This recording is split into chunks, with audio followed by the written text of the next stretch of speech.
Sa imo ang mahogany colored altar nga gindekorahan sang gilt curvings nga amo ang ginabutangan sa tunga sang santo patron sang simbahan nga amo si San Nicolas de Tolentino, isa ka Italian saint kag mystic. Sa wala kag tuo yara ang imahe ni San Ezekiel Moreno kag San Rafael, kag sa ibabaw yara si Jesucristo. Samtang makitaan ang kapinasahi sang pattern sang salog sang San Nicolas de Tolentino sa Talisay. Bangod sa design nga checkerboard nga itom kag puti nga kunlantawon may pleasing contrast sa dingding sang simbahan. Makitan man ang rows of iron chandeliers nga madamo nga nagalinyada sa atop sang simbahan nga nagahatag sang kasanag sa palibot, ilabi na gid sa tupong sini nga aisles sa salog separated by a row of Corinthian pilasters at stylized flat arches. Ang pundasyon sang karon nga San Nicolas de Tolentino Church una nga gindihon sadto sang isa ka pari sang Order of Augustinian Recollects nga si Father Fernando Cuenca nga nagabot diri sa Negros sadtong 1848. Samtang ang karon nga structure gintuko dinhi sa sulod sang 3 ka tuig humalin sang 1933 tubtob 1936. The Church of San Nicolas de Tolentino reminds us not only of the work of Father Cuenca but stands as a testament to the unity and faith of the people of Talisay.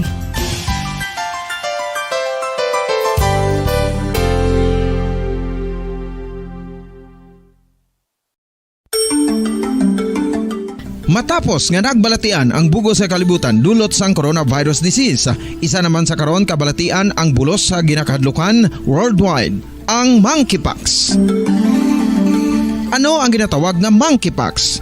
Well, sunod sa World Health Organization o kung WHO, ang monkeypox ang isa ini ka infectious disease nga dulot sang monkeypox virus. Kung maghambal naman kita monkeypox virus, isa ini ka orthopox virus nga mo ang ginatunaan sa mga sintomas nga daw kaangay sa smallpox apang less severe. Ang monkeypox ginakabig nga less contagious kag mangintunaan sang less severe nga mga balatian kung ikumpara sa smallpox. Simuloan nga ang smallpox na-eradicate na ini sa tung 1980 apang ang monkeypox nagapadayon nga nagaduging sa mga kapungsuran sang Central kag West Africa. Sa karon, mayara duha ka distinct clade ukon subtype, ang West African clade kag ang Congo Basin clade nga amuman ang ginatawag Central African clade. Ang monkeypox ang ginakabig nga zoonosis ukon isa ka sa isang balatian nga naghalin sa mga sapat padulong sa humans. Mga sapat kaangay sang squirrels, ilaga, amo kag iban pa. Human to human transmission is limited.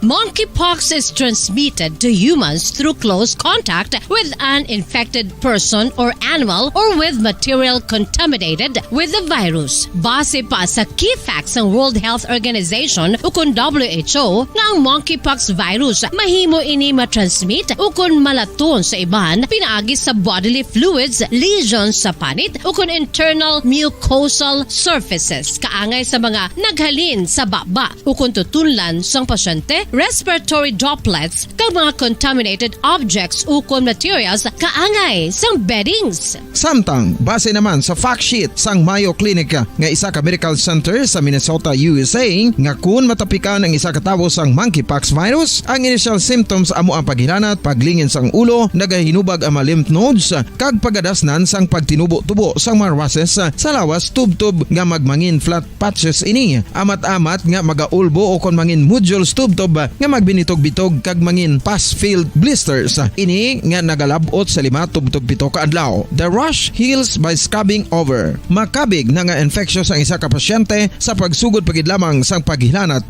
sini. Samtang pamangkot, may bulong na bala ang monkeypox? Well, dugang pa sa fact sheet sang WHO nga ang vaccines nga ginusar sadto sa pag-eradicate sang smallpox sa bugos sa kalibutan amo man karon ang ginatublok sa mga tao batok sa monkeypox kag ang antiviral agent nga gin-develop para sa smallpox treatment nangin lisensyado naman para sa treatment sang monkeypox. Newer vaccines have been developed of which one has been approved for prevention of monkeypox.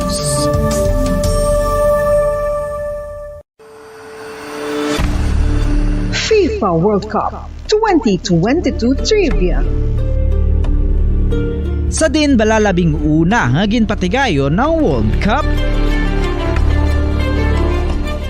Ang labing una nga FIFA World Cup ang ginpatigayon sa Uruguay sa tung Hulyo 13 tubtob 30, 1930.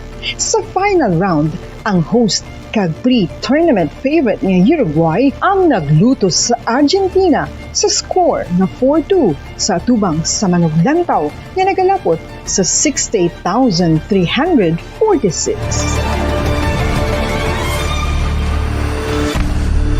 FIFA World Cup 2022 Trivia. Luyag mo bala mga kabumbo nga mapanubo ang imo nga bugat? Nakasiguro ka bala nga nagakaigo ang imo nga pamaagi? Isa sa masami nga ginahimo sang iban nga mga luyag pagpanubo sang bugat amo ang starvation diet ukon pagpagutom. Ini ang hinali nga pag-utod ukon pagpanubo sang intake sang calories sa gina-consume sa kada adlaw. Ginapinsar sang iban nga epektibo ini nga strategy sa madasi nga pagpanubo sang bugat. Apang nakahibalo bala kamo nga ang hinali nga pagbaylo sang pinaagi sang pagkaon ang makatuga sang suli nga resulta? Naibaluan nga ang pagkaon sang tuman kadyutay o kon pagpagutom ang hindi maayo nga ideya kag ini ang makatuga agud nga magdako na gid ang bugat. Suno sa mga doktor, ang pagbalansi sang pagkaon sang manubo sa calories nga diet ang pinakaepektibo nga makabulig agud mapanubo ang bugat. Ano-ano ang mga pagkaon nga makakuha kita sang vitamin D?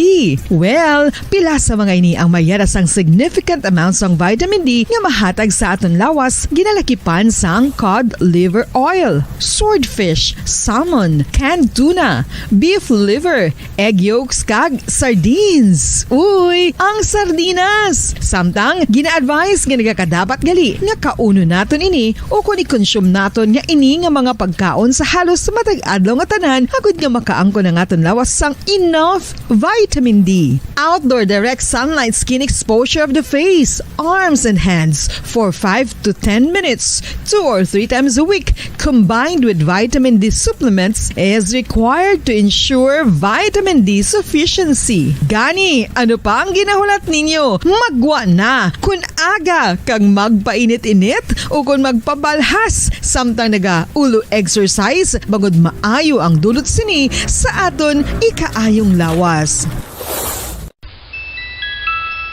Sa tuman ka kapoy, pag-abot sa balay, kung kaisa nagkakatulugan na lang ang isa ka persona. Apang sa babayi antes magdulog, may mga ritual pa nga dapat himuon kaya nga isang paghukas sang makeup. Ano ini ka importante? Ang pagkakas sang makeup kag pagpanghilam o sang guya antes magtulog ang maayo para sa panit bangod ginakakas sini ang mga cosmetics, impurities kag higko sa surface sang skin nga makatugas sang iritasyon o kung pagpadasig sang pagtigulang sini kung hindi mahimo. Ginabuhinan man sini ang risgo sa pagdevelop sang pimples, pagpulas sang guya, blackheads kay iban pa nga size sang blemishes. Naga-promote man ini sang cellular renewal paagi sa paghukas sang dead skin.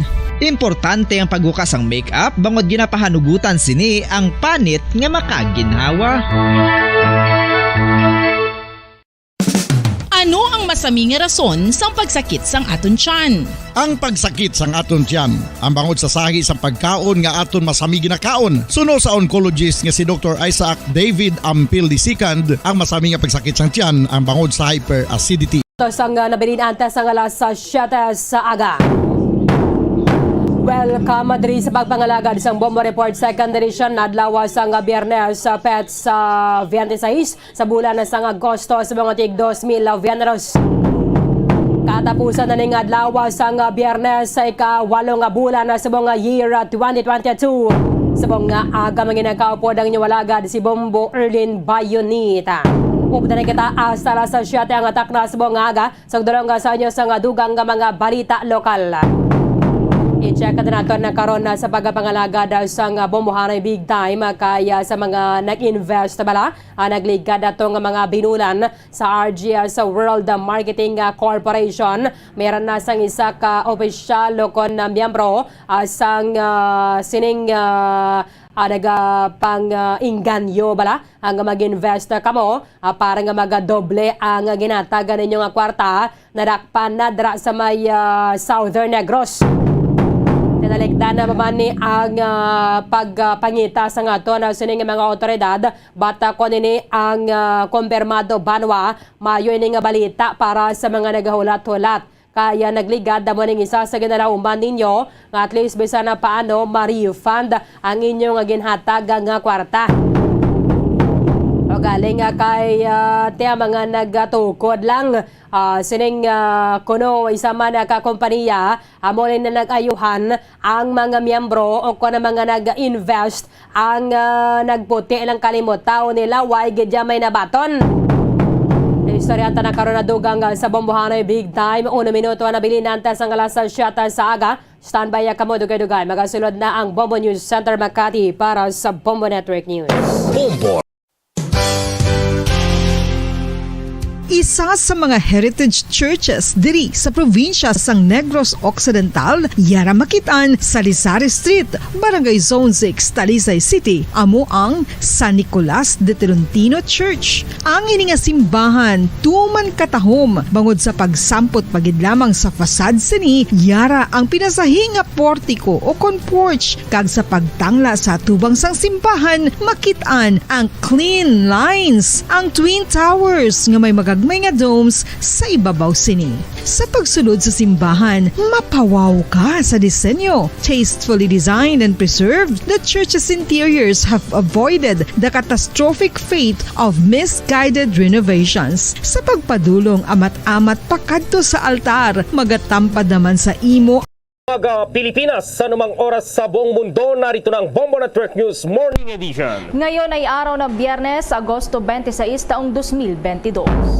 Sa ulo ng ating mga balita, ang Malacanang hindi raw makikialam sa sariling investigasyon ng Kamara at Senado ukol pa rin dito sa artificial sugar problem.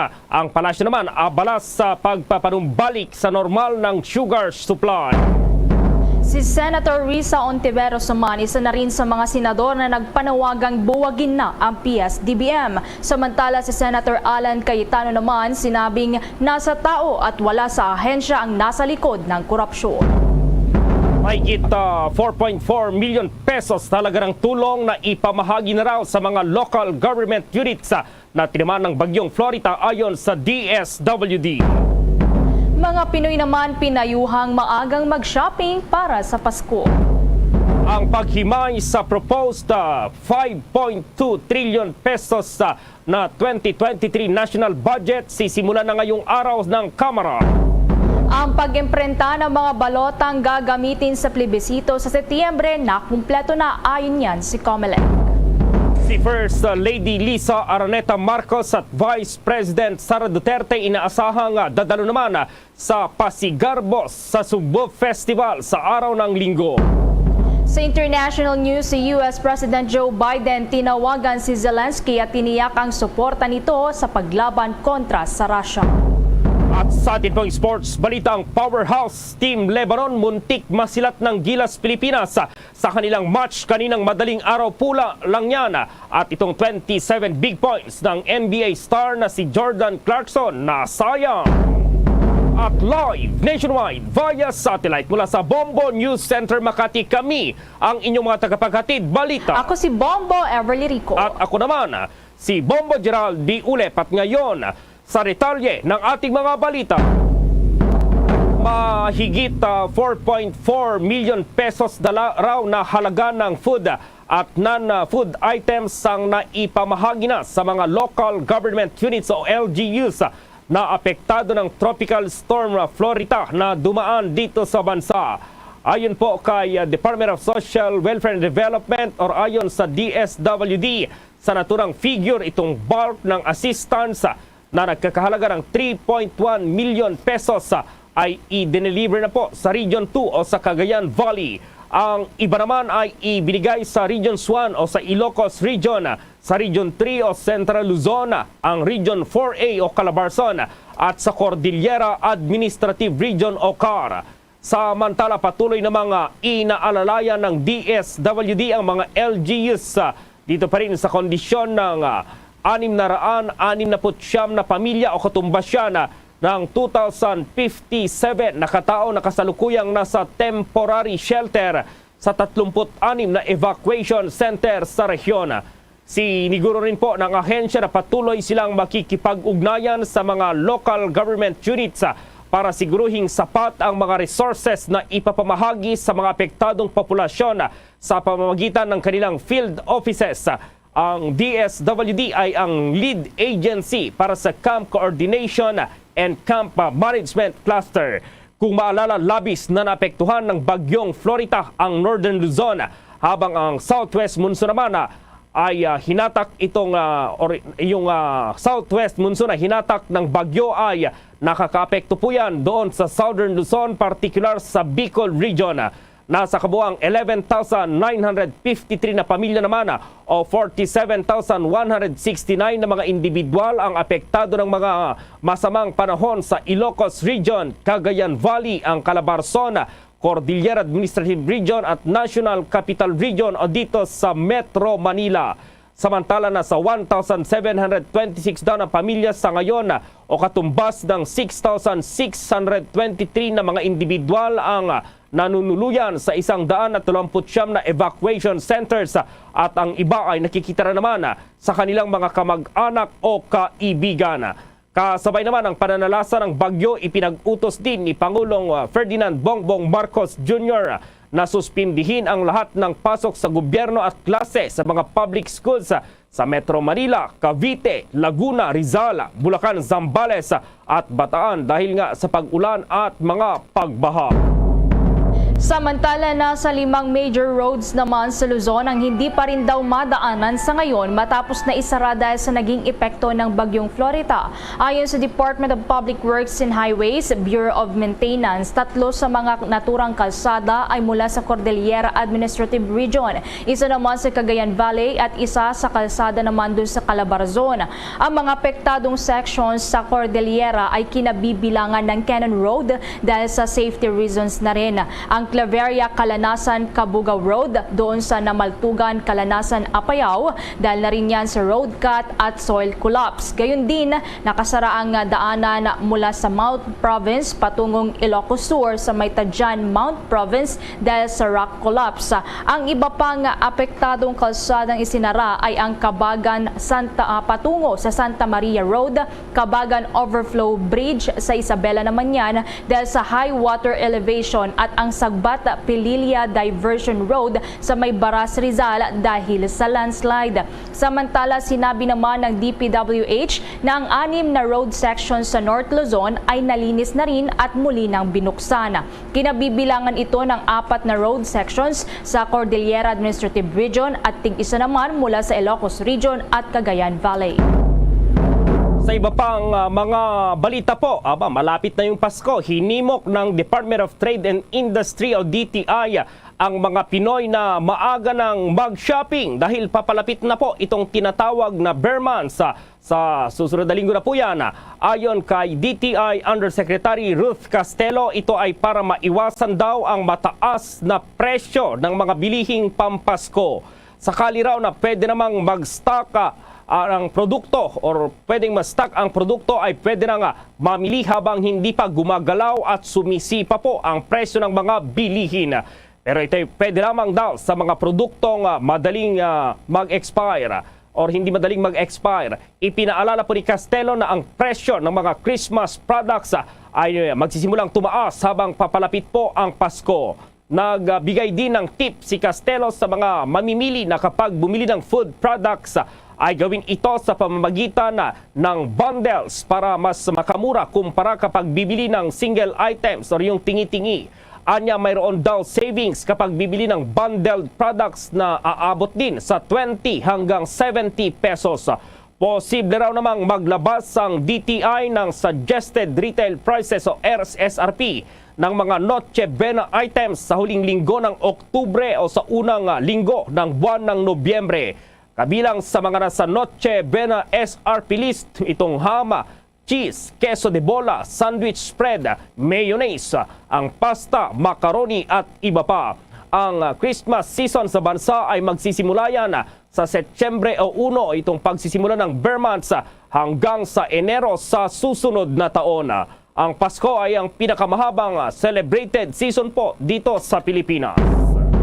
Samantala, hiniling ngayon ng Department of Justice at ng attached agencies nito sa Kongreso na 26.68 billion pesos na pondo para sa 2023 ayon yan sa National Expenditure Program. Ayon sa NEP, ang pinakamataas na allocation ay mapupunta sa Office of the Secretary na nasa 8.44 billion pesos na sinundan naman ng Bureau of Corrections na nasa 5.90 billion pesos at Public Attorney's Office o PAO na nasa 5 billion pesos. Ang Bureau of Immigration naman ay makakakuha naman ng 1.61 billion pesos. Ang National Bureau of Investigation nasa 1.85 billion pesos. Land Registration Authority 1.26 billion pesos. Habang ang Office of the Solicitor General naman nasa 1.22 billion pesos. Ang Parole and Provision Administration naman ay makakakuha ng nasa 882.88 million pesos.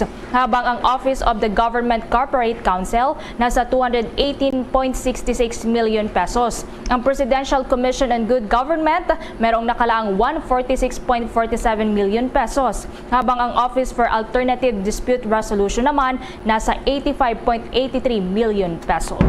Kaugnay niyan sa Office of the Secretary o yung opisina po ng Secretary of Justice, nasa 8.44 billion daw ang bagong appropriations para sa Office of the Secretary. 7.3 billion ay mapupunta sa Law Enforcement Program. 113 million pesos naman ay sa Legal Services Program at 39 million pesos sa Corrections Program. Sa ilalim ng special provisions, dapat ay magsumite ng quarterly reports sa kanilang financial at physical accomplishments sa loob ng 30 days sa kada katapusan ng bawat quarter. Layon din ang opisina na masiguro ang mabilis at patas na administration ng justice. Para sa fiscal year 2022, nakatanggap ang opisina ng pondong 7.7 million pesos.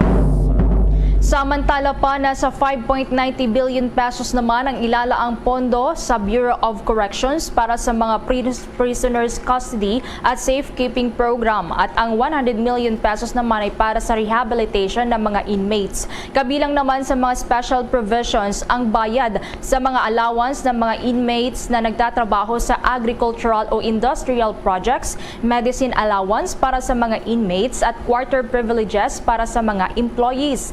Nakatanggap naman ang Bureau of Corrections ngayong taong 2022 ng pondong 5.2 billion pesos. Sa panig naman ng Public Attorney's Office o PAO, maglalaan ang mga ito ng 4.7 billion pesos ng kanilang pondo para sa Public Legal Assistance Program. Kabilang narito ang provision ng libreng legal services para yan sa mga indigents at iba pang mga qualified persons sa criminal, civil, labor, administrative at quasi-judicial cases. Layunin nito nga masiguro ang mabilis at patas na administrasyon ng justice at masiguro din ang accessible, efficient at effective na legal service para sa mga indigents at iba pang qualified persons. Nakatanggap naman ang PAO ng budget na 4.9 billion pesos.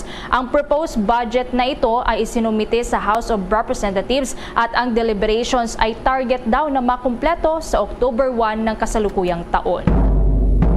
Samantala po, yung paghimay sa proposed 5.2 trillion pesos na budget sa susunod na taon na uumpisahan na raw ngayon ng Kamara at nandoon si Bombo Annalise Soberano. Sisimulan na ngayong araw ng Kamara ang deliberasyon sa committee level ang 2023 proposed national budget na nagkakahalaga ng 5.268 trillion pesos. Sa gagawing budget briefing ng Development Budget Coordination Committee or DBCC, magpipresenta ang mga miyembro ng economic team ng Marcos administration sa paggagamitan ng panukalang budget para sa susunod na taon.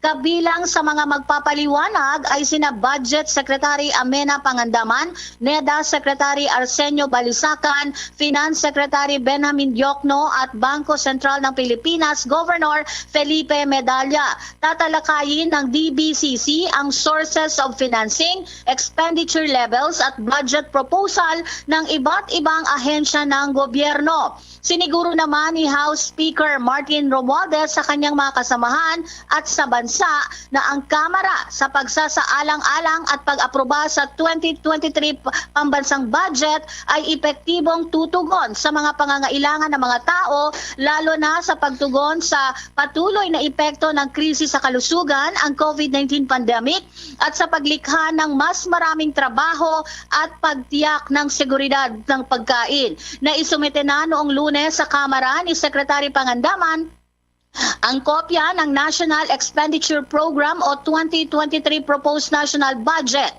Pakinggan natin si House Speaker Martin Romualdez.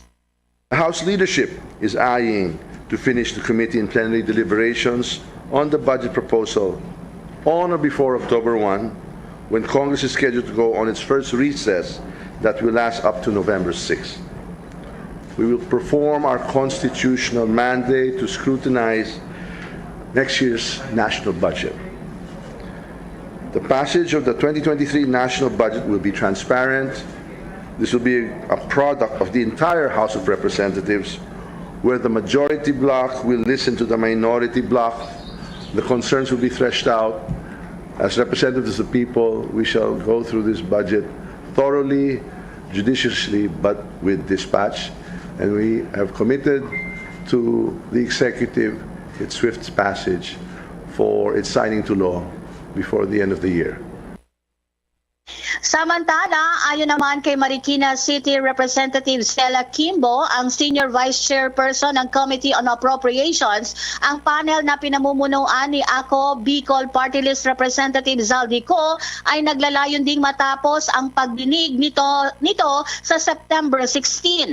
Ayon kay Kimbo, mayroong 2 linggo ang Kamara para sa mga talakayan sa plenaryo at pag-aproba ng panukalang 2023 national budget. Ang budget sa susunod na taon ay mas mataas ng 4.9% o higit 244 billion pesos kaysa 5.024 trillion pesos na budget ngayong 2022. Batay sa mga dokumento ng budget, ang proposed 2023 national budget ay nagtatarget na magpapatupad ng 8 puntong agenda: seguridad sa pagkain, pinabuting transportasyon, abot kaya at malinis na enerhiya, serbisyong panlipunan, pangangalaga sa kalusugan, harapang edukasyon, bureaucratic efficiency at maayos na pamamahala sa pananalapi. Ang kabuuang 1.2 trillion pesos naman ay allocated para sa shovel-ready infrastructure project sa ilalim ng Marcos administration, ang Build Better More program.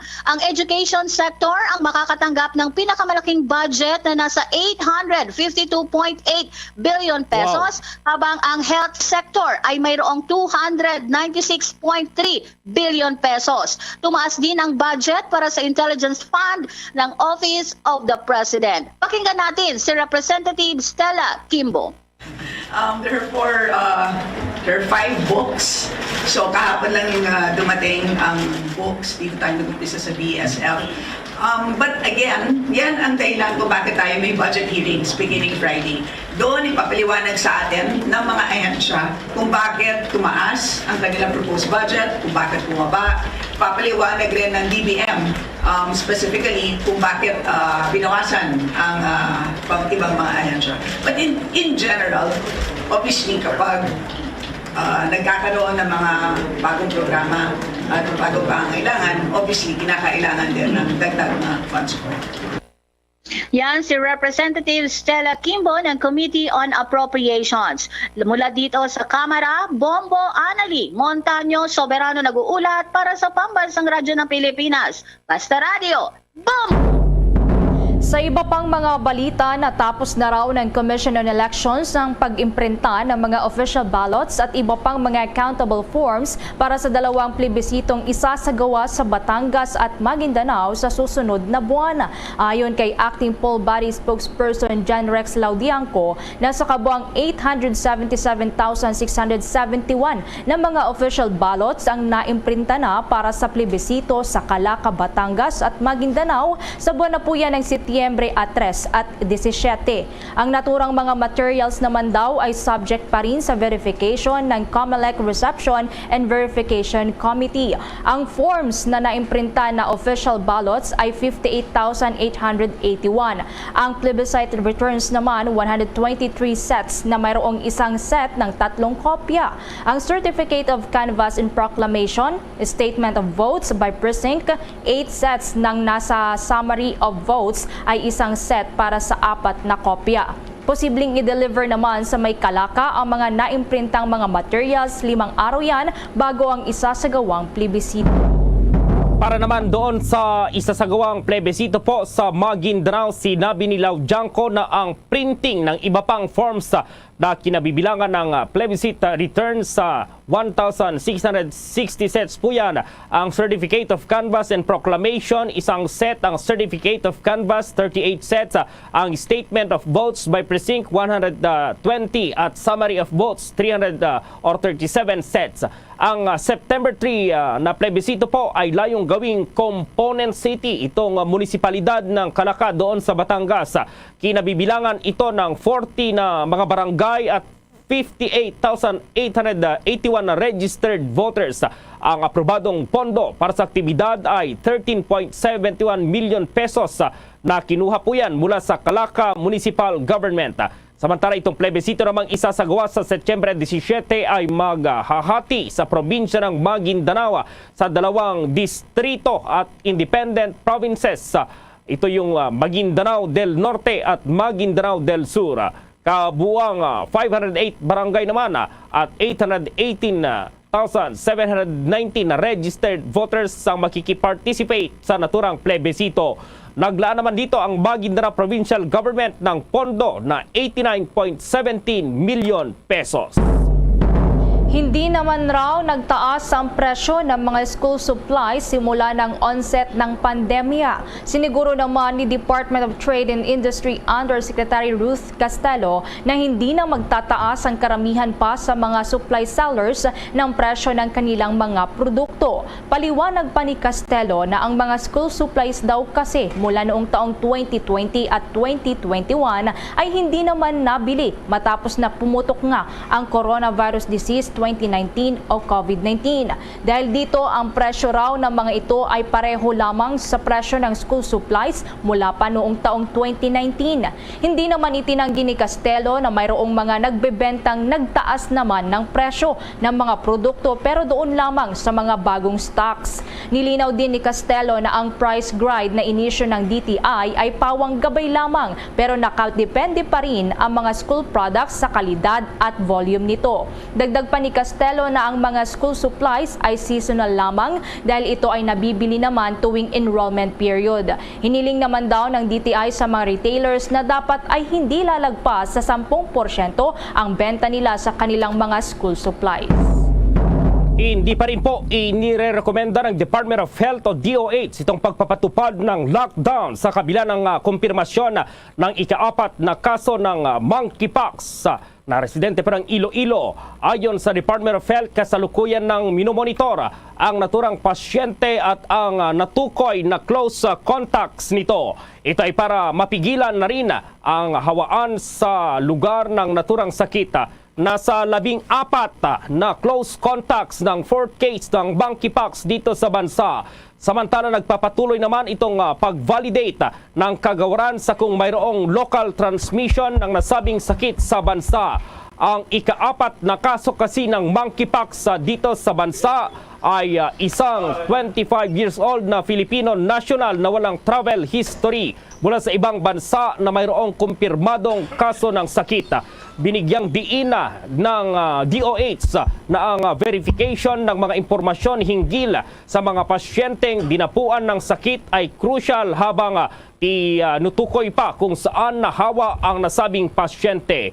Sa kabila nito, tiniyak naman ng DOH na nakalatag ang preventive itong measures sa monkeypox. Dito pa rin sa local transmission, meron man daw o wala. Samantala po, itong Malacanang hindi raw makikialam sa sariling investigasyon ng Kamara at Senado ukol pa rin sa sinasabing artificial sugar problem at ang palasyo abala raw sa pagpapanumbalik naman sa normal na supply ng asukal sa bansa. At nasa linya si Bombo Dennis Samito. Mas abala ngayon ang Palasyo Malacanang na maibalik sa normal ang kalagayan ng supply ng asukal sa merkado. Ito ang sinabi ni Secretary Trixie Cruz Angeles kasunod nga ng tuloy-tuloy pa rin at mga nakaschedule na pagdinig ng Kamara at Senado kaugnay sa usapin ng asukal o yung supply ng asukal at yung naging transaksyon kung bakit nga nagkaroon ng mga nakakapasok na asukal na walang proper documentation at itinuturing nga ito ng mga smuggled goods habang yung iba naman ay nananatili dun sa mga bodega at ito naman ay tinitingnan kung hoarding ang nangyayari. Bagamat may mga depensa naman ang panig ng mga may-ari ng mga bodega, ninanais ng Palasyo Malacanang na mailantad kung gaano karami pa ang nasa mga bodega sa iba't ibang dako ng ating bansa upang matiyak na sapat ang supply at huwag ding magdulot ng pangamba para sa ating mga kababayan. Binibigyan daan din ng Palasyo ang nagpapatuloy na mga pagdinig ng Kamara at Senado at handa ang Malacanang na mag-participate kung kakailanganin ang pahayag ng kanilang mga opisyal. Narito pang bahagi ng pahayag ni Secretary Trixie Cruz Angeles. There are also other questions pertaining to supposedly the testimonies that are being given during the course of the legislative investigation. We will not comment on those as well because it is in the hands of the committee or the legislature which is conducting the investigation. We'll wait for it to complete the investigation. Bahagi yan ng pahayag ni Secretary Trixie Cruz Angeles ng Office of the Press Secretary. Ibig sabihin, hihintayin muna nila yung resulta ng naturang mga pagdinig habang yung kanilang sariling pagsisiyasat naman ay ongoing. Lalo na yung may kinalaman doon sa Bureau of Customs at kung anong mga partisipasyon ng mga individual na nasa likod nito at ganun din yung Sugar Regulatory Administration upang maresolba na at matuldukan yung naturang usapin. Lalo't nagkaroon na ng pagpapalit ng liderato ng SRA. Nakapanumpa na nga itong mga bagong opisyal ng naturang tanggapan. Bombo Gerald. Okay, Bombo Dennis. Para sa Bombo Network News, Bombo Dennis Hamito nag-uulat para sa Pambansang Radyo ng Pilipinas, Basta Radio. Bombo! Sa mga sandaling ito, makakasama po natin ang PNP National Capital Region Spokesperson, si Police Lieutenant Colonel Dexter Versola. Good morning po, Colonel. Live na po tayo sa Bombo Radio Philippines, nationwide, worldwide po tayo. Good morning, sir, at sa ating mga listeners ng Bombo Radio. Opo, sir, ito mayroong ikinababahala ngayon ng marami po itong may mga nawawalang mga individual na natagpo ang patay at nataon pa ito dito sa pasok ng klase po. Kumusta po yung pagbabantay ng PNP ngayon dito sa mga school vicinities na posibleng pwedeng mangyari din po yung mga ganyang insidente po, Colonel? Sa programa pong nilunsad natin kahapon, yung Safe NCRPO ay papaigtingin po ng National Capital Region Police Office ang pagbabantay sa buong Metro Manila dahil gusto pong ipatupad ng ating Regional Director ang genuine police visibility. Ang police visibility ay hindi lamang po ito yung ating nakikitang foot patrol, but it includes the mobile patrol. Andyan din po ang ating mga kapulisan na nakamotor at nakabisikleta. So regarding sa sinabi niyo, sir, doon sa crime rate, actually, ang crime rate po ng NCR, base po sa datos natin, ay umakyat pa po ang crime solution efficiency. Hindi po yung crime rate, crime solution efficiency. Ibig sabihin po, na-identify na yung offender at may sufficient evidence to charge him in court.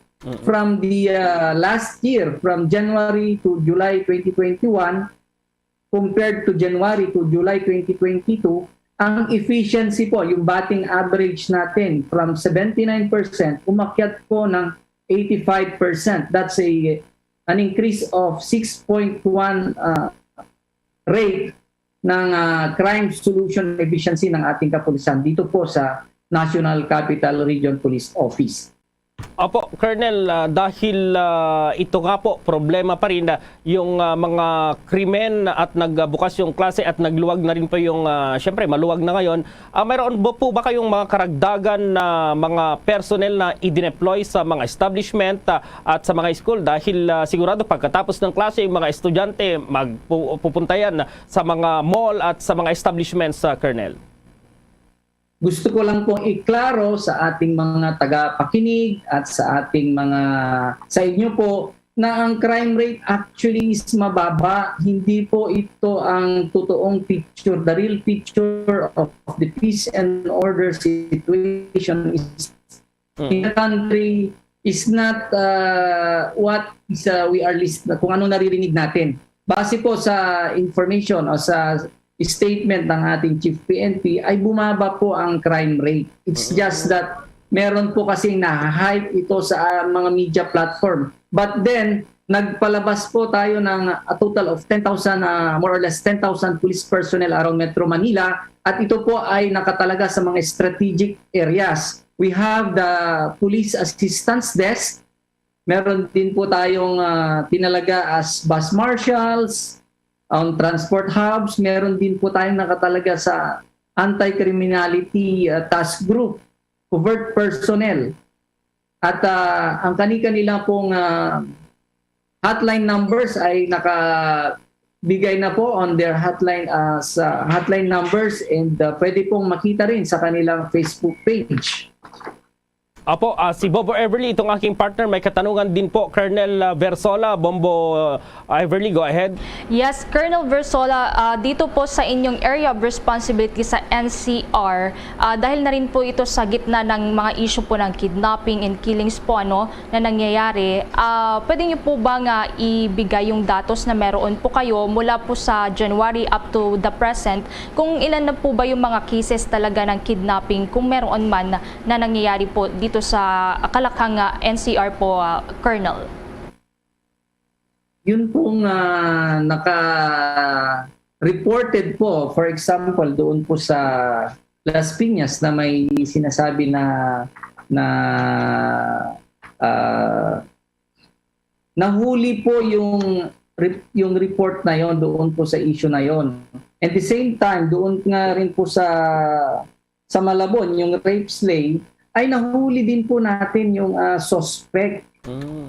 Yun po, karamihan po kasi nare-report lang natin yung issue, but then yung after operation report, kung ano pong development, ay hindi na po ito nabibigyan pansin ng ating mga kasamahan. But yun po ang ating gustong i-emphasize na ang kapulisan ay ginagawa po ang kanilang trabaho, pinapaigting po ang kanilang presence para maramdaman po natin. Yun po nga yung programa ng ating regional director na tinatawag na Seen, Appreciated, Felt, and Extraordinary. We wanted to be seen around the corner, kaya po pinaigting po ang ating programang ito. Kasama po dito yung sinasabi nga na habang ang mamamayan ay tulog, ang pulis po ay gising para bantayan ang inyong kaligtasan.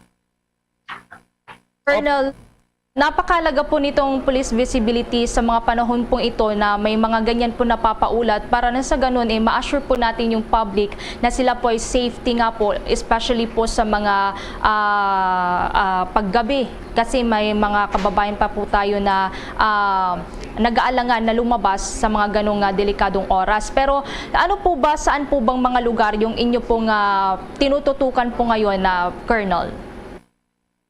As to areas of concern, yan po ay magdidepende po sa ating commanders on the ground. They have that, nagkakaroon po ng assessment on the operational environment at kung saan ginagamitan po natin ng tools like paggamit ng crime clock, kung anong oras po kadalasan nangyayari yung mga petty crimes. At doon po dilalagay ang ating mga presence ng ating mga kapulisan para ma-preempt po ang crime. So, ang sinasabi po natin, there are tools and ways and strategies para po mapaganda pa natin lalo ang peace and order, security ng ating community. Si Bombo Gerald Olito, Colonel, maki-update, last na lang po, maki-update na lang po kami dito kung ano na yung status ngayon dahil kahapon ay lumabas din na yung sinasabing kidnap cases mula January hanggang July daw ngayong taon ay Pogo-related po. Ano na po ang update po dito, Colonel? Yes, sir. I'll get back to you. Babalikan ko po kayo. Hindi ko po dala ngayon ang stat na sinasabi pero yun po ay nakatutok na po ang ating mga kapulisan. At they are working on that and siguro sir maganda po magpadala po kayo ng reporter nyo rin dito sa ating office dito po sa Bikutan. And we will gladly give you the data that is needed para maipakita, mailabas po natin ang totoong picture ng peace and order and situation, hindi lang po ang NCR but then magbigay din po natin dito sa ating mga tagapakinig. Let me also read yung statement ngayon ng ating Chief PNP na there is a decrease of 5.8% noted comparing President Pinoy and President Rodrigo's administration. Likewise, a decrease of 45% is recorded in PBBM's administration as compared to President Duterte's time. So makikita po natin doon, napakalaki po yung pagbaba ng crime rate noong pag-assume na po ni President Bongbong Marcos. This is because naging successful po ang campaign na ginawa noong panahon po na ating President Duterte. Okay, with that, maraming salamat po PNP National Capital Region Spokesperson Police Lieutenant Colonel Dexter Bersola.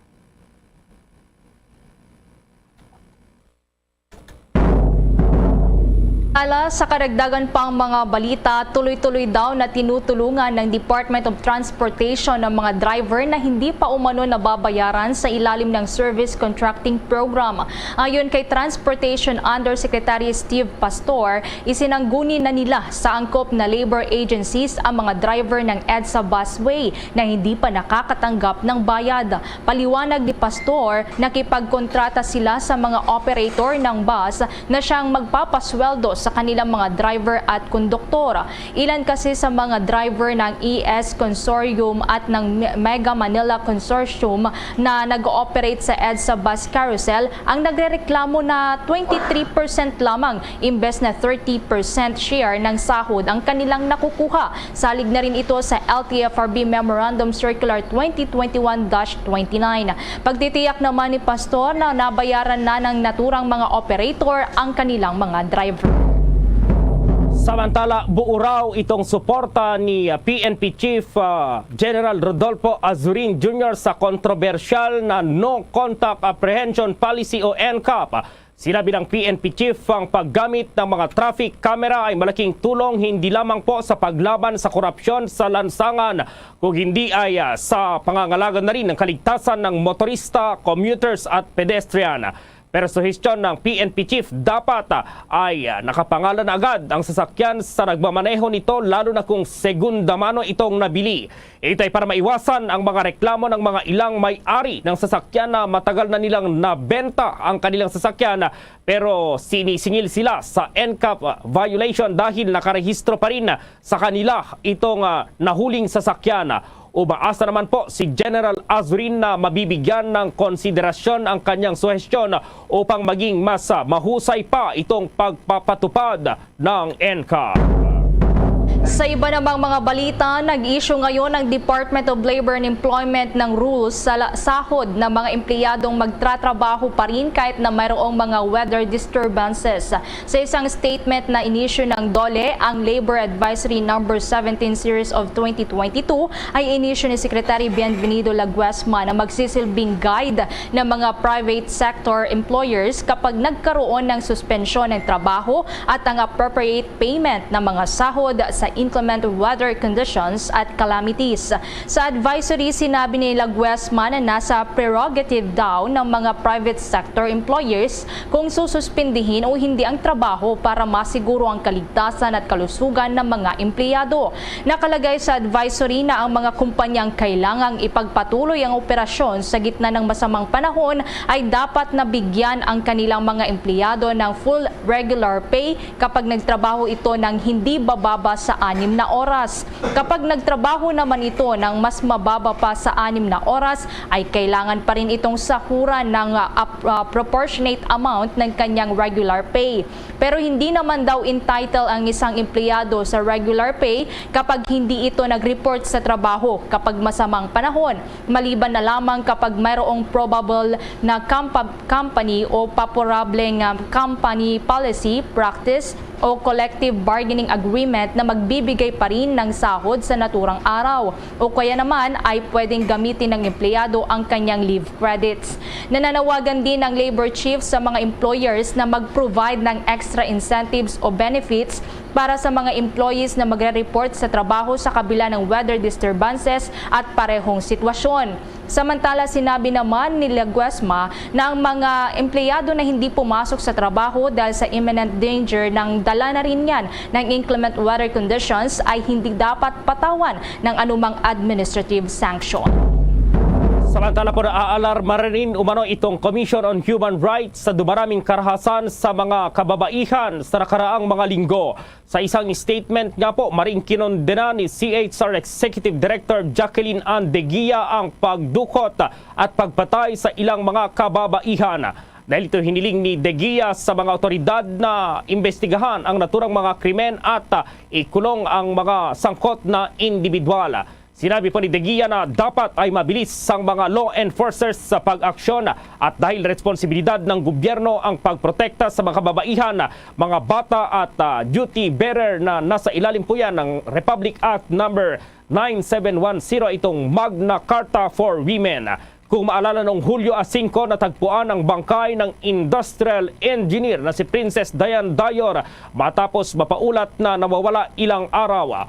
Noong Agosto 9 naman, natagpuan itong 40 years old na si Josie Bonifacio ilang oras matapos iulat ng kanyang asawa na ito'y nawawala. Natagpuan din itong personal belongings ng nawawalang 22-year-old na si Jovelyn Gallieno kasama po ng itong ilang skeletal remains sa barangay Santa Lourdes sa Puerto Princesa noong Martes. Samantala natagpuan naman na napatay si Lovely Ann Villa Gomez, 29 years old, sa loob ng kanyang bahay sa Malabon City. Pinaniniwalaang ginahasa muna ito bago pinatay. Magsasagawa naman daw ng hiwalay na investigasyon dito ang Commission on Human Rights. Welcome din umano si Commission ang announcement ng Department of Justice na imbestigahan ang naturang pagpatay habang ang Department of the Interior and Local Government naman o DILG ay nag-utos na rin para sa heightened na police visibility para maiwasan ang mga krimen. Una nga rito ay pinabulaanan ng Philippine National Police sa mga kumakalat na impormasyon na isang serial killer o criminal group ang nasa likod nito o lulan niya ng mga puting van ang nasa likod ng mga pagdurukot. Sinabi din ni PNP spokesperson Police Colonel Jean Fajardo na iba't ibang mga suspect sa naturang mga krimen at meron din silang mga iba't ibang motibo sa krimen. Sinabi pa ni Fajardo na inatasan na raw ni PNP Chief Police General Rodolfo Azurin ang mga field at regional directors na palakasin pa ang measures sa kanilang mga nasasakupan lalo na sa mga barangay at mga malls. Kasabay nito ay hinimok rin ni Fajardo ang publiko na agad nilang i-report sa mga pulis kapag may mga kahalintulad na insidente para agad na maimbestigahan. Samantala itong Komisyon ng Wikang Filipino nakatakdang ilabas itong resulta ng investigasyon dito sa sinasabing mga subversive na mga libro. At pa-report si Bombo Jovino Galang. Posibleng ilabas sa mga susunod na araw ng Komisyon ng Wikang Filipino o KWF ang kanilang investigasyon sa ilang librong itinuturing na subversive o mapanghimagsik. Ayon kay KWF Chief Arthur Casanova, na patuloy ang kanilang ginagawang pag-aaral ng binuo nilang ad hoc committee para pag-aralang mabuti ang nilalamanan ng natukoy na mga libro. Ang mga membro ay binubuo ng ilang mga manunulat, KWF commissioners at mga membro ng National Task Force to End Local Communist Armed Conflict o NTF-ELCAC. Ang mga librong pinaratangang subversibo ay dumaan sa pamamagitan ng proseso ng pagsusuri ng KWF. Ang lahat ng libro ay karaniwang sumasailalim sa pagsusuri at pumasa sa KWF unit ng publikasyon na nasa ilalim ng sangay ng edukasyon at networking na pinamumunuan ni Jomar I. Caniega. Kabilang ang pagtanggap ng imprimatur o pahintulot ni na Komisyoner Benjamin M. Mendilio Jr. at Komisyoner Carmelita C. Abdulrahman. Maliwanag na hindi ko kailanman ni railroad o pinuwersa ang publikasyon. Sa katunayan, sina Komisyoner Mendilio at kanyang mga kasama ay tahasang lumalabag sa prosesong itinakda ng Batas Republika bilang 7104 ng binagong mga tuntunin at regulasyong nagpapatupad dito at iba pang proseso ng KWF. Nang unang ipabatid sa akin na may manuskritong subversibo, kagyat akong naglabas ng kautusan upang ipahinto ang paglilimbag at mapag-aralan ang mga ito. Ang KWF ang siyang dapat na manguna sa pagsisikap na mapaunlad ang ating wika, salungat sa mga mapanlinlang na akusasyon, hindi lamang limitado ang KWF sa paglilimbag ng mga diksyonaryo at mga lingwistikong teknikal na mga materyales. Makukulit ang ilang grupo na rin at mambabatas ang nanawagan na ibasura ang KWF Memorandum na nagbabawal sa paglilimbag at distribusyon ng ilang libro na may tuturing na political, subversive at ikinukonsiderang anti-government. Nag-uulat para sa Pambansang Radyo ng Pilipinas, Bombo Jovino Galang, Basta Radyo, Bombo! Ilang araw bago ang National Heroes Day, marami sa mga bayani ng Pilipinas ang nakalimutan na o hindi kilala. Isa na nga rito si Trinidad Tecson. Siya rin ang tinaguriang ina ng biyak na bato. Si Tecson ang unang Filipino na umanib sa Sanduguan o Sacred Blood Compact. Noong kasagsagan ng Philippine-American War, umanib din siya sa mga Katipuneros at nag-organisa pa ng grupo ng mga kababaihan para tulungan ang mga nasugatang Katipunero. Yan si Trinidad Tecson, pagbibigay pugay ng Bombo Radio Philippines sa mga bayani, kaugnay sa nalalapit na araw ng mga bayani. Naniniwalang palasyo na makakamit nila itong pag-imprenta naman ng 30.1 million na National Identification Cards.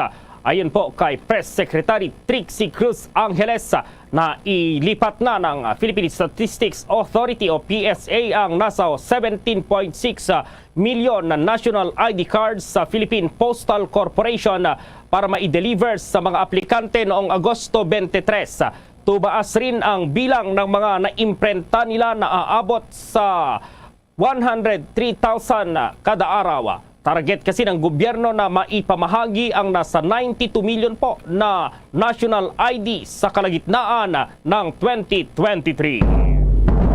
Samantala, mayroon pang mga update dito pa rin sa pagbili ng DepEd dito sa mamahaling mga computers, mga laptops na idinaan po yan sa PSDBM at may mga senador din itong nais ng ipabuwag itong naturang PSDBM at meron din po yung idinepensa itong PSDBM. Kaugnay niyan, may report si Bombo Raymond Tinasa.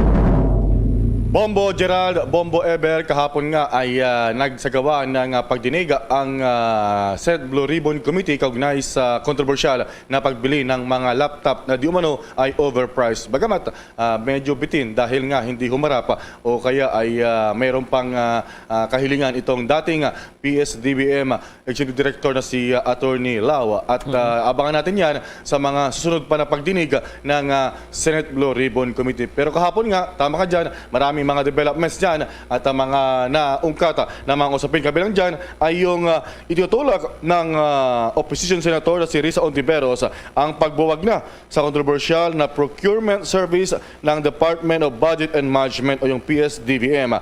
Sa gitna rin ito ng aligasyon ng pagbili ng mga overpriced at outdated laptop na binili ng Department of Education pero inaan sa PSDBM.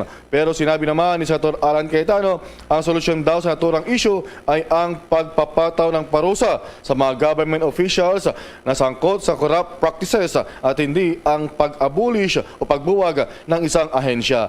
Sa isinagawang pagdinig ng Senado, partikular ng Senate Blue Ribbon Committee sa issue ng mga laptop na binili ng PSDBM na gagamitin ng mga guro ng DepEd sa distance learning noong sagsagana ng COVID-19 pandemic.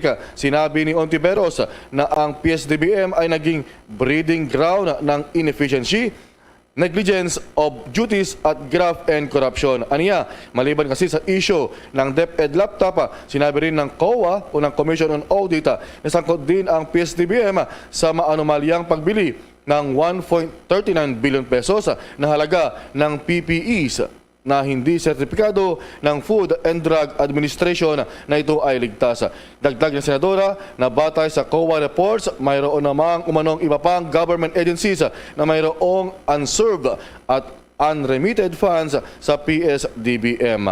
At ayan, yung mga naging developments na pahayag ni Senator Risa Ontiveros. O na ring hiniling ni Senate President Juan Miguel Zubiri at Senator Amy Marcos ang pagbuwag sa PSDBM. Ipaliwanag naman ni Cayetano pagkatapos ng hearing na mayroon umanong magandang record of efficiency ang institusyon ay hindi dapat i-abolish dahil lamang sa mayroong issue ng korupsyon. Pakinggan natin yung bahagi ng sagutan ni Senator Risa Ontiveros at si PSDBM Executive Director Dennis Santiago.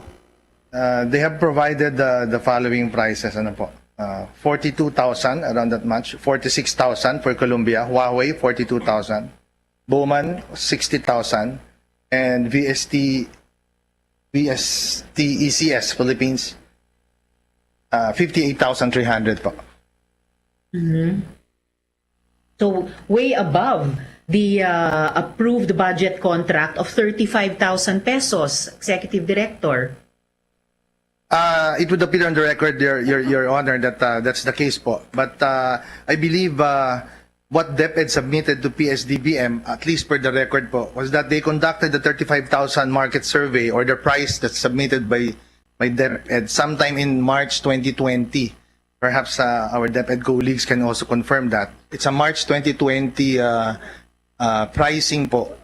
This one was conducted Pero Executive March Director, 26. That's right. Ikinonduct nyo po March 26, 2021. Ganyang kabilis ba at kataas tumataas ang prices na lalabas sa market surveys kung taken just 1 year apart? Posible ba yon? From 35,000 to a range of 42,000 to 60,000? I mean, considering pandemic, diba, na nabasag yung supply chain, hirap yung production, hindi ba by competition among companies? Yan, Bombo Gerald, yung bahagi ng sagutan ni Executive Director Dennis Santiago, yung concurrent, yung kasalukuyan ngayon na pinuno ng PSDBM na dati ay pinamunuan ng controversial na si Attorney Lloyd Lau, Bombo de Gerald. At yun nga, dahil yun yung actually yung contention ngayon, yung issue sa Senado, yung kung bakit ay biglang tinaasan, in-upgrade daw kasi at may mga specs na pinadagdag sa supplier yung PSDBM at ng DepEd para mas maganda. Yun nga lang ay nalimitahan o bumaba yung bilang ng mga laptop na para sa mga guro, Bombo Gerald. So abangan natin kung pagbibigyan ng Senate Blue Ribbon Committee yung kahilingan ni Lloyd Lau na makapagbiyahe. Meron siya kasi kahilingan kaya hindi pa siya humarap kahapon dahil nga meron siyang issue. Pero sinasabi naman ni Senator Cayetano, dapat daw balikan yung COA report at kung sino yung mga nandun na mga pangalan ay huwag papayagan na makalabas, makabiyahe ng labas ng bansa. Bombo Geraldo. Oo, Bombo. Raymond, may susunod pa bang hearing at misto lang yung dalawa lang yung pinatawag na yung DepEd saka yung PSDBM, yung suppliers, wala na, Bombo Raymond? Importante naman dito talaga, Bombo Gerald, na magpaliwanag ay yung PSDBM dahil kumbaga may notorious, may record na di ba, nung PPEs, sila na naman nung Senate Blue Ribbon Committee hearing nung si Senator Richard Gordon pa ang chairman ng naturang komite or nagsagawa ng investigasyon. Eto na, nakaladkad na yung PSDBM na siyang bumili, nagipagkontrata para sa mga PPEs noon. Eto na naman, dito sa laptop, kasangkot na naman sila. So sila, lalo na itong si Attorney Lloyd Lau, yung dating pinuno, ito yung talagang dapat na magpaliwanag. So inaasahan natin sa next hearing ay malamang sa malamang ay kasama na si Attorney Lau sa mga dapat magpaliwanag. Bombo Gerardo. Okay, Bombo Raymond. Para sa Bombo Network News, Bombo Raymond Tinazo nag-uulat para sa pambansang radyo ng Pilipinas. Basta Radyo, Bombo! Abangan mamaya itong First Lady na si Attorney Liza Araneta Marcos, maging si Vice President Sara Duterte, inaasahan daw sa pagdalo dito sa Pasigarbo sa Sugbo 2022 sa araw po yan ng Linggo. At sa atin pong sports balita mamaya, itong powerhouse team na Lebanon, muntik po yung masilat ng Gilas Pilipinas sa match kaninang madaling araw lang po yan. At itong 27 big points ni NBA star Jordan Clarkson naman, nasayang po yan. Ang detalye ng mga balitang yan, abangan. DD SB, give the SB Combo Crisp a try. Large coffee and classic donut. 99. Still premium donut and large coffee. Hot or rice? Oh my. Large coffee and Bonwich. 140. Just Dunkin' yan had a rice choco. 120. Chokin. Premium and classic munchkins for 120. The SB Combo Crisp a try. See posters and print ads for details. Promo runs from August 19, 2022 to December 31, 2022. The DTI Fair Trade Permit number FTEB 147309 series of 2022. At ngayon, sa pagpapatuloy ng iba pang pangunahing mga balita. Maki-update tayo sapagkat inaabangan na itong First Lady maging ang Vice President doon daw sa pagdalo ng mga ito dito sa Pasigarbo sa Sugbo 2022 Festival. At may report ang Bombo Radio Cebu.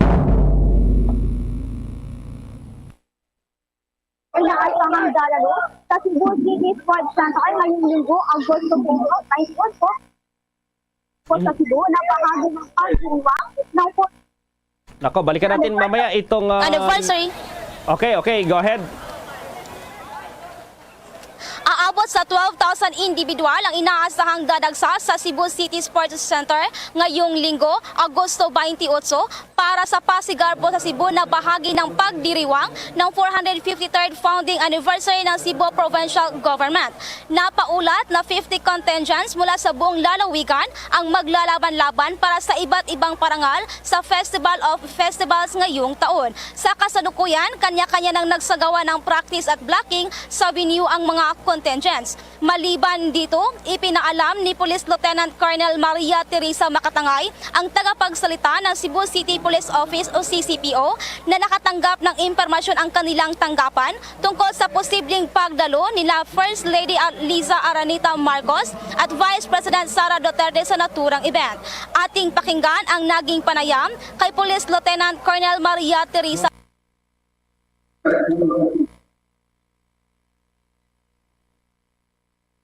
Ayan, Bombo Radio Cebu. Everything is going as planned sa ato ang security preparation as well as security deployment. No changes was communicated to us, hence the plan will stay. We were informed that our Vice President will be visiting and will be watching the Pasigarbo sa Sugbo. We also received information that our First Lady will likewise be with us during the occasion of the Pasigarbo sa Sugbo. Ang naging panayam kay Police Lieutenant Colonel Maria Teresa Makatangay, ang tagapagsalita ng CCPO. Maliban dito, sinabi pa ni Makatangay na wala pa umano silang natanggap na kumpirmasyon kung dadalo ba si Pangulong Ferdinand Marcos Jr. Ngunit pinaghahandaan na rin umano ito ng pulisya. Nauna nang inanunsyo na magpapatubad ng signal jamming sa araw ng aktibidad bilang bahagi ng seguridad, ngunit siniguro naman ang publiko na hindi maapektuhan ang ibang lugar ng lungsod at probinsya. Nasa 1,300 din na pulis mula sa CCPO ang ipinakakalat para mapanatili ang kapayapaan at kaayusan sa nasabing aktibidad. How's that, Bombo Gerald and Bombo Ever? Okay na, Bombo Cherry. Thank you. Live mula dito sa lungsod ng Cebu, Bombo Charmy Balingit. Para sa Pambansang Radyo ng Pilipinas, Basta Radio, Bombo! Bombo International News. Hindi pa rin nagbabago ang suporta ng US sa Ukraine. Ito ang pagtitiyak ni US President Joe Biden nang tawagan niya si Ukrainian President Volodymyr Zelensky. Ayon kay White House Press Secretary Karine Jean-Pierre, na binati muna ni Biden si Zelensky dahil sa 31st Independence Anniversary ng Ukraine. Naniniwala kasi ang US na mapagtatanggupayan pa rin ng Ukraine ang Russia. Magugunitang mayroong halos 3 billion pesos o dollars na financial na tulong ang US sa Ukraine. Pinasalamatan naman ni Zelensky ang US dahil sa walang tigil ang kanilang pagtulong. Bombo Sports News. Nabigo po ang Gilas sa Pilipinas kontra sa Lebanon sa score na 85-81 sa kanilang pagharap sa fourth window ng FIBA World Cup Asian Qualifiers kaninang madaling araw. Sa unang quarter ay hawak pa po ng Gilas sitong kalamangan hanggang mahabol ito ng Lebanon sa laro na ginanap sa No-Fall Sports Complex. Bumandera sa panalo ng Lebanon si Wael Araki na nagtala ng 24 points. Nasayang naman itong nagawang 27 points, 7 assist at 6 na rebound ng Filipino naturalized player na si Jordan Clarkson. Tiniyak naman po ni Gilas coach Chot Reyes na sila ay babawi sa susunod na laro kontra pa rin sa Saudi Arabia na gaganapin sa Pilipinas sa Agosto 29. Bombo Foreign Exchange Update. Sa palitan na po ng piso kontra pa rin sa ibang currencies ayon sa Bangko Sentral ng Pilipinas, ang isang US dollar sa ngayon katumbas ng 56 pesos 20 centavos, ang Hong Kong dollar 7 pesos 16 centavos, ang Singaporean dollar 40 pesos at 33 centavos, ang Saudi Arabian Rial ay 14 pesos at 95 centavos, habang ang euro 56 pesos at 3 centavos. The Bombo Foreign Exchange Rate Update is brought to you by Queen City Development Bank. Samantala, dahil sa kinaharap ng buong mundo ang COVID-19 pandemic, samahan niyo po kami sa isang panalangin. Narito ang orasyo, Imperator. Merciful and compassionate Father, we confess our sins and we humbly come to you to find forgiveness and life. We come to you in our need to seek your protection against the COVID-19 virus that has disturbed and claimed many lives. We ask you now to look upon us with love and by your healing hand, dispel the fear of sickness and death, restore our hope, and strengthen our faith. We pray that you guide the people tasked to find cures for this disease and to stem its transmission. Bless the efforts to use the medicines developed to end the pandemic in our country. We pray for our health workers that they may minister to the sick with competence and compassion. Grant them health in mind and body, strength in their commitment, protection from the disease. We pray for those afflicted. May they be restored to health. Protect those who care for them. Grant eternal rest to those who have died. Give us the grace in these trying times to work for the good of all and to help those in need. May our concern and compassion for each other see us through this crisis and lead us to conversion and holiness. Grant all these through our Lord Jesus Christ, your Son, who lives and reigns with you in the unity of the Holy Spirit, God, forever and ever. Amen. We fly to your protection, O Holy Mother of God. Do not despise our petition in our necessities, but deliver us always from all dangers. O glorious and blessed Virgin. Amen. Our Lady, health of the sick, pray for us. Saint Joseph, pray for us. Saint Raphael the Archangel, pray for us. San Roque, pray for us. San Lorenzo Ruiz, pray for us. San Pedro Calungsod, pray for us. Luzon, Visayas at Mindanao maging sa buong mundo, yan ang kabuuan ng Bombo Network News Morning Edition. At live nationwide via satellite mula sa Bombo News Center Makati, kami ang inyong mga kasamang naghatid ng mga balita. Ako si Bombo Everly Rico. At ako naman si Bombo Gerald B. Ulet para sa Pambansang Radyo ng Pilipinas, Basta Radio Bombo! Bombo Radio Bacolod. Number 1! Basta Radio Bombo! 3 minutos ang nakaligad sa taknang alas 8 sa aga. Welcome, madali sa